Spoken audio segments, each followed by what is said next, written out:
గత వారం 10 రోజులుగా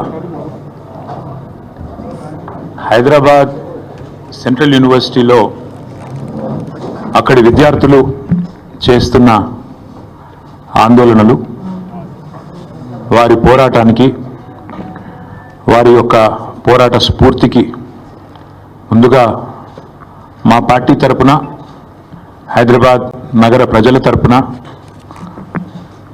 హృదయపూర్వకంగా వారికి సల్యూట్ చేస్తూ, ఎందుకంటే అసామాన్య ప్రతిఘటన, గొప్ప పోరాట పటిమ, ఒక తెలంగాణ ఉద్యమంలో ఆనాడు ఒక ఉస్మానియాలో, ఒక కాకతీయ యూనివర్సిటీలో, ఒక మహాత్మా గాంధీ యూనివర్సిటీలో, పాలమూరు యూనివర్సిటీలో, శాతవాహన యూనివర్సిటీలో ఎట్లాంటి పోరాటాన్ని అయితే ఆనాడు చూసినామో అంతకు ధీటుగా ఈరోజు రాష్ట్ర ప్రభుత్వాన్ని సవాల్ చేస్తూ ఈ పోరాటంలో వీరోచితంగా ముందున నడుస్తున్న మా తమ్ముళ్ళకి, చెల్లెళ్ళకి హృదయపూర్వకంగా తెలంగాణ ప్రజల తరపున వారికి సల్యూట్, వారికి నా ధన్యవాదాలు కూడా చెప్తా ఉన్నా.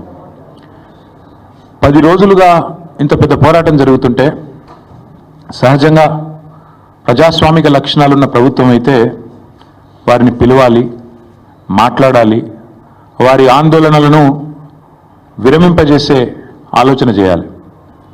కనీసం వారితో పిలవకపోయినా కనీసం అక్కడికన్నా ప్రభుత్వ ప్రతినిధులను పంపి ఒక మంత్రి గారినో లేదా బాధ్యత గల వ్యక్తులను, అధికారులను పంపి వారికి కొంత వివరించి చెప్పే ప్రయత్నం చేయాలి.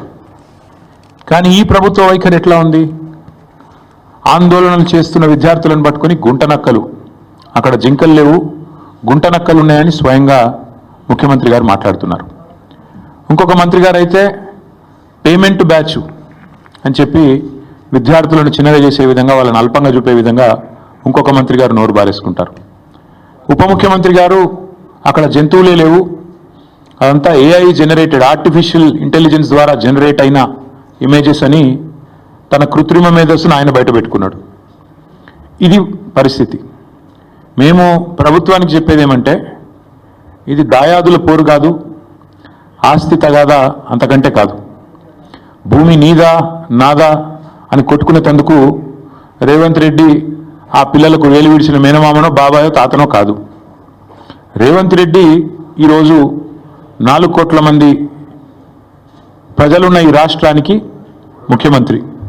అంటే ఈ రాష్ట్రంలో 4 కోట్ల మంది కట్టే పన్నులతో జీతం తీసుకునే ఒక ప్రతినిధి. నిజంగా చెప్పాలంటే రూలింగ్ పార్టీ అని మా పెద్దలు కేసీఆర్ గారు ఎప్పుడు చెప్తుంటారు, రూలింగ్ పార్టీ కాదు సర్వింగ్ పార్టీ అని పిలవాలంటారు. ముఖ్యమంత్రి అనేవాడు ఈ రాష్ట్రానికి బాసో, ఈ రాష్ట్రానికి నియంతనో, చక్రవర్తో, రాజో కాదు. ఒక పెద్ద పాలేరులాగా, ఒక పబ్లిక్ సర్వెంట్ మాదిరిగా పనిచేయాల్సిన బాధ్యతలో ఉన్న వ్యక్తి.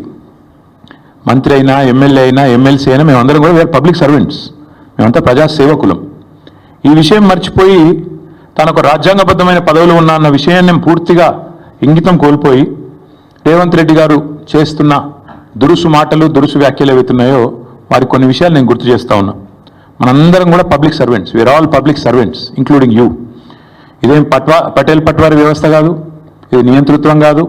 ఇక్కడ ఎవరు రాజులు లేరు, చక్రవర్తులు లేరు. నువ్వు ప్రజల చేత ఎన్నుకోబడ్డ ఒక ఎమ్మెల్యేవి మాత్రమే. ఆ ఎమ్మెల్యేలు మీ కాంగ్రెస్ పార్టీలో మెజారిటీ మంది నిన్ను ఎన్నుకుంటే నువ్వు ముఖ్యమంత్రి అయినావు తప్ప నువ్వేమి రాజువు కాదు, నియంతవు కాదు.